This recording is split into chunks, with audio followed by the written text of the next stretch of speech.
Boa noite a todos. Que a paz e a luz de Jesus envolva todos nós, encarnados e desencarnados. Vamos dar início à nossa reunião de estudo e tratamento espiritual à distância. Convido a todos para acompanhar nossa irmã Ingraine com a leitura da página e em seguida nossa prece inicial. Sinal Verde, de Francisco Cândido Xavier, por André Luiz. Antagonistas. O adversário que você julga encontrar um modelo de perversidade talvez seja apenas um doente necessitado de compreensão. Reconheçamos o fato de que, muitas vezes, a pessoa se nos torna indigna simplesmente por não adotar os pontos de vista. Nunca despreze o opositor, por mais ínfimo que pareça. Respeitemos o inimigo, porque é possível seja ele portador de verdades que ainda desconhecemos, até mesmo sobre nós. Se alguém feriu a você, perdoe imediatamente, frustrando o mal no nascedouro. A crítica dos outros só poderá trazer-lhe prejuízo se você consentir. A melhor maneira de aprender a desculpar os erros alheios é reconhecer que também somos humanos, capazes de errar, talvez ainda mais desastradamente que os outros. O adversário, antes de tudo, deve ser entendido por irmão que se caracteriza por opiniões diferentes das nossas. Deixe os outros viverem a sua própria vida e eles deixarão você viver a existência de sua própria escolha. Quanto mais avança a ciência médica, mais compreende que o ódio em forma de vingança, condenação, ressentimento, inveja ou hostilidade está na raiz de numerosas doenças e que o único remédio eficaz contra semelhantes calamidades da alma é o específico do perdão no veículo do amor. Agradecemos a nossa irmã Ingraine pela leitura da página. E assim, já sintonizados, vamos unir os nossos corações e elevar os nossos pensamentos até Deus e a Jesus, e dizer assim: Deus, Pai de amor, bondade e misericórdia, Jesus, Mestre amado, estamos aqui reunidos em Seu nome e agradecemos por esse dia, por esses momentos em que iremos aprender um pouco mais dos Seus ensinamentos. Somos gratos, Senhor, por tudo que tem nos dado.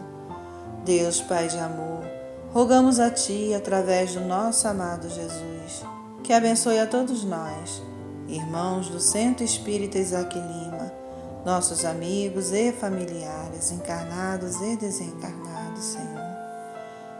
Amado Mestre Jesus, rogamos o amparo para os nossos irmãos enfermos, do corpo e da alma, aqueles que se encontram em hospitais, em seus lares, aonde estiverem. Derrama o bálsamo para as suas dores. Mestre amado, rogamos que Tu possas socorrer aos nossos irmãos que estão nas ruas, sem um teto, sem um alimento, para os aflitos, desconsolados e desesperançados. Envolva-os com Teu amor e a Tua paz. Ampara, Senhor, aos nossos irmãos que estão retornando à pátria espiritual. E, Senhor Jesus, consola e conforta seus familiares que aqui ficaram, sentindo a dor da saudade. Jesus, Mestre amado, rogamos pelo nosso país, pelos outros países, rogamos pelo nosso planeta e por toda a humanidade, que assim seja.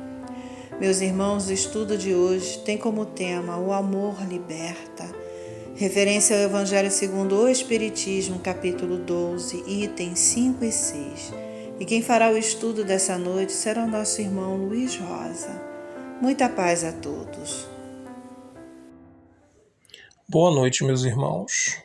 Que a paz do Mestre Jesus esteja em nossos corações. Estamos hoje mais uma vez reunidos para, durante alguns momentos, traçarmos algumas observações a respeito do tema O Amor Liberta. O nosso tema da noite de hoje está baseado em O Evangelho segundo o Espiritismo, capítulo 12, itens 5 e 6, que fala sobre os inimigos desencarnados. E como eu sempre gosto de tirar algo da lição, né, do Evangelho in natura, eu separei um trechinho que está quase no final do item 5, que diz assim: amai os vossos inimigos. Não há coração tão perverso que mesmo a seu mau grado não se mostre sensível ao bom proceder. Mediante o bom procedimento, tira-se, pelo menos, todo o pretexto às represálias, podendo-se até fazer de um inimigo um amigo, antes e depois de sua morte. Bom, meus irmãos, então assim, nós iniciamos a nossa fala dizendo, né? Não sendo a morte física o fim da vida, é natural que todos aqueles espíritos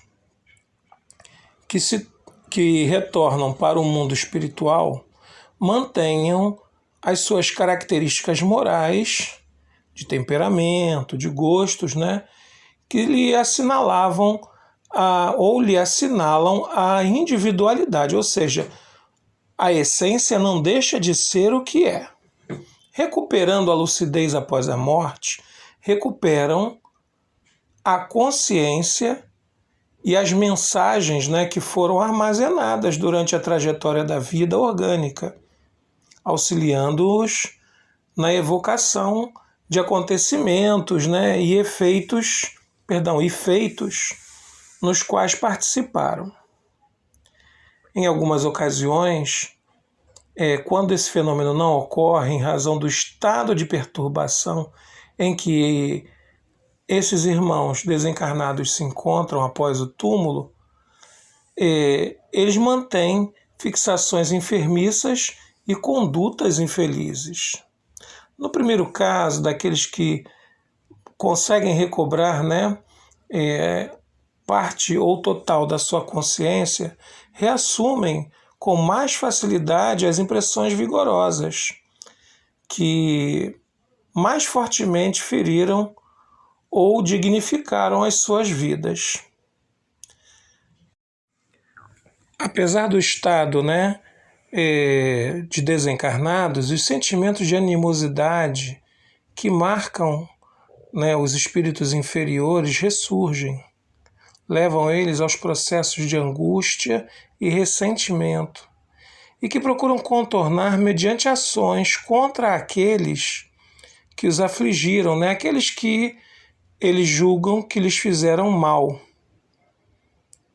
Então é compreensível que, não tendo os tesouros morais de elevação, eles se deixam consumir pelo ódio, sendo levados às fontes geradoras ou possíveis fontes geradoras dos seus sofrimentos que experimentam. No caso, as pessoas que se fizeram responsáveis pelas suas angústias. Surgem nesta fase, né, vinculações psíquicas com os antigos desafetos, aqueles que se tornaram o motivo da sua aflição. Reconhecendo a razão do sofrimento, sem, no entanto, entender as causas profundas, eles se convertem, né, em inclementes cobradores do que supõem ser as dívidas, né, que foram contraídas com eles. E dispondo de mobilidade e fixando-se mentalmente no adversário, mediante a afinidade moral que os vincula, né, inicia-se um processo doloroso de obsessão.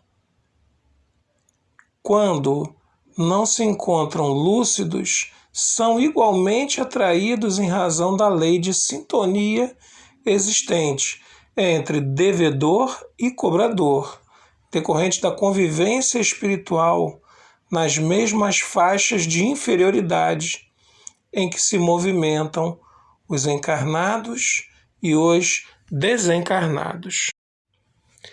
Assim, aqueles que se sentem prejudicados, né, de alguma forma, têm, por estarem desencarnados, uma facilidade de influenciar a mente e o emocional daqueles que eles consideram seus adversários, pelos prejuízos que lhes teriam causado, perseguindo-os de maneira consciente ou não, cobrando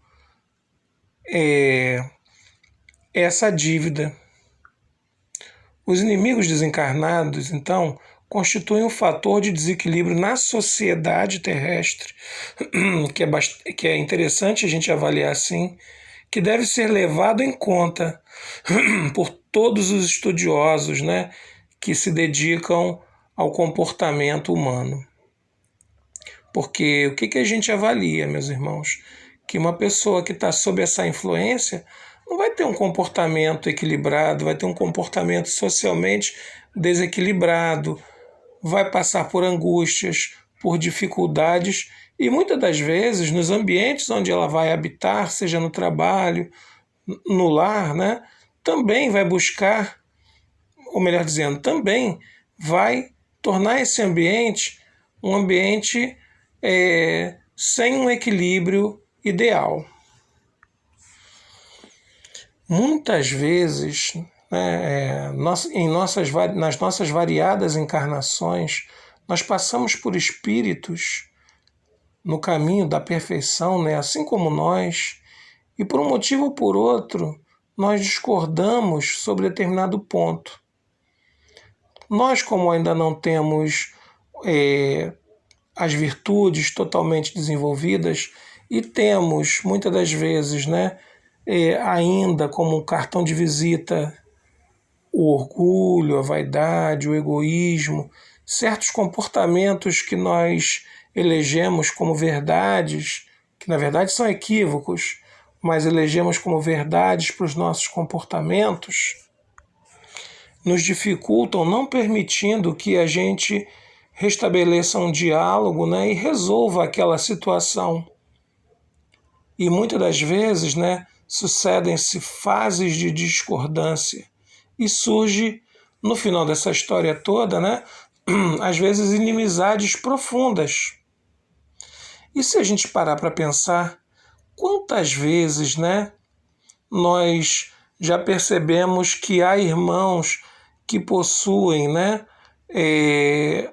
uma certa animosidade em relação a nós e que muitas das vezes nós fomos o elemento gerador daquela matriz de inimizade por coisas bobas, por opinião, por querer prevalecer a nossa personalidade, o nosso ponto de vista, né? Nós não agradamos a todo mundo por conta do nosso próprio jeito de ser. E ainda, né, que ainda não se adequa à moral cristã. E se a gente parar para pensar, nem o Cristo, que é quem originou toda essa moral maravilhosa, comportamental, ligada ao amor, ao perdão, ele também não agradou. Porque aquilo ali ia contra, né, toda uma sociedade, todo um modo de ser estabelecido na sociedade. Só que o Cristo lutava com outras, vamos falar assim figurativamente, com outras armas. Cristo lutou com o amor, com o perdão, com a misericórdia, lutou com as virtudes ao seu lado, não como nós, que lutamos muitas das vezes com mais ódio, com mais rancor, e aprofundamos cada vez mais as situações que muitas das vezes foram geradas por uma simples discordância no ponto de vista.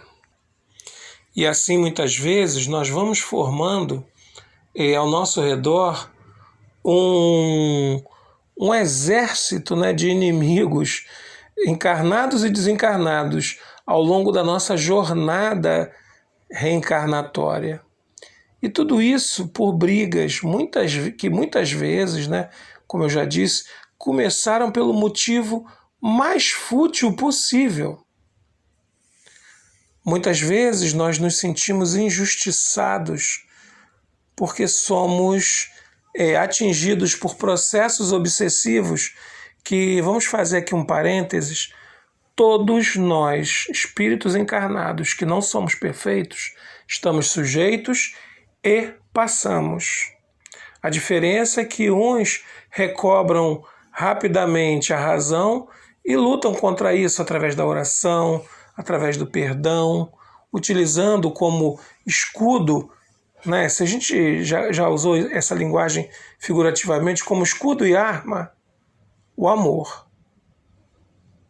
Mas, de forma geral, como eu estava afirmando, todos nós estamos suscetíveis, porque todos temos, digamos assim, uma parcela de culpa nos processos pelos quais nós passamos. Mas eu já avancei, eu compreendo a doutrina espírita, eu busco caminhar dentro da moral cristã. Isso não me isenta, talvez vá isentando de novos processos, mas os anteriores nós precisamos consertar. Não basta o arrependimento, tem que haver uma compensação, tem que haver um diálogo, tem que haver um denominador comum às partes que se sentem afetadas. Aí alguns vão perguntar, então o que eu faço? Eu estou indefeso, eu não tenho o que fazer? Sim, nós temos que fazer. Nós sabemos que a obsessão é um processo complexo de sintonia e afinidade.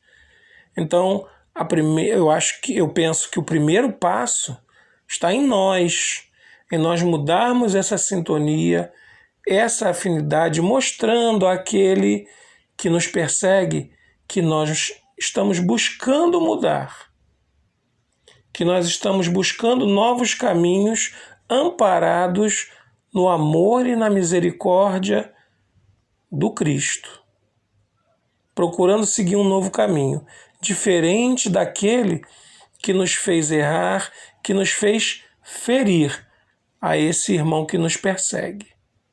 Então, essa é a nossa primeira atitude.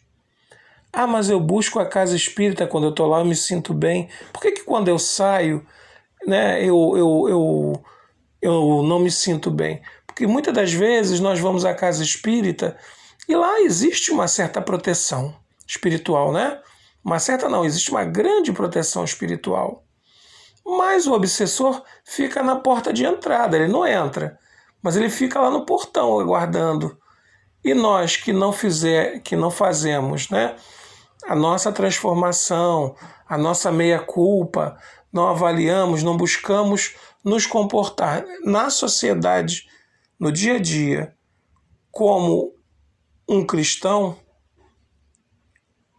nós voltamos a manter a nossa mente e os nossos vínculos. E aí esses irmãos se aproveitam. Então, meus irmãos, alguém vai perguntar, então como mudar isso definitivamente? Então nós já mostramos o primeiro passo, que é a mudança de sintonia, né? Ou seja, tentar melhorar nossos pensamentos e atitudes. Os nossos vícios que nos identificam com os nossos obsessores, né, precisam mudar aos poucos. Não há transformação milagrosa. Não há uma varinha de condão que nos toque e nos transforme em santos ou anjos. Existe um trabalho íntimo, primeiro de autoconvencimento de que nós sofremos e precisamos, né, largar os sofrimentos, porque eles nos prejudicam, nos fazem mal, e assim, mudando a nossa forma de pensar e agir. Não podemos esquecer jamais que todos somos filhos do mesmo Pai e que Ele está no comando desse universo e que suas leis são perfeitas e que nós estamos sujeitos a ela, como nesse caso do processo obsessivo, na lei de causa e efeito. Mas não podemos também, da mesma forma, esquecer que no Evangelho do Cristo, né, existe uma essência, e essa essência é o amor. Esse sentimento que se constitui como verdadeira liga que une as diferentes almas e essas almas se unem a Deus. Por sua importância, o amor é mandamento divino que sustenta a todos no edifício da cristandade. Então, se eu não passar a amar ao meu próximo, se eu não demonstrar isso em atitudes, sejam elas de caridade, de recuo em momentos graves, como é que eu posso querer modificar a ação daqueles que me perseguem? Porque quando uma alma luta contra essas dificuldades e usa do amor como arma e escudo, aqueles que não nos gostam reconhecem em nós esforços, reconhecem em nós a tentativa de modificação. No Evangelho de João, né, tem-se que o amor ao próximo, né, no dizer do Cristo, é um mandamento que encontra padrão no amor dedicado por ele próprio aos homens. Tão elevado padrão pode nos soar num primeiro momento como algo difícil. Amar ao próximo, amar ao meu inimigo, será que isso é tão fácil? Não, é difícil. Mas lembremos do Mestre Jesus, que enfrentou, né, quando encarnado, todas as agruras terrenas, né, e com imensos sofrimentos físicos, ao ponto de sacrificar a própria vida por amor à humanidade. O Cristo tem em sua doutrina, né, o amor como carro-chefe, o amor em todas as situações, o amor quando socorre aos doentes, aos leprosos, aos cegos e restitui-lhes a saúde, o amor à mulher que pecava, amparando-a, não sendo conivente, mas amparando-a naquele momento de dor. Amor por todos nós. E o próprio Cristo explicitou o postulado do amor ao próximo por um parâmetro mais próximo, né, daquele compreensível homem do seu tempo, de todos os tempos, dizendo assim: amarás ao teu próximo como a ti mesmo. Então, esse é um parâmetro importantíssimo para as nossas vidas. Farás ao outro aquilo que queres para ti. Darás ao outro aquilo que queres para ti. Perdoarás ao outro na mesma intensidade que queres perdão, misericórdia. Ajudarás ao outro na mesma intensidade em que queres ajuda. E Kardec, né, também nos adverte: amar ao próximo como a si mesmo, fazer pelos outros o que queremos que os outros façam por nós, é a expressão mais completa da caridade, pois ela resume todos os deveres para com o próximo. A prática dessa máxima, né, leva à destruição do egoísmo. Assim podemos dizer que é o amor, né, que resume todos os demais mandamentos e as obrigações dos homens diante de Deus e entre nós próprios. Porém, sempre de novo, né, repetindo, fica aquela questão, né, como dedicar amor àquele que nos faz mal, o que nos fez mal?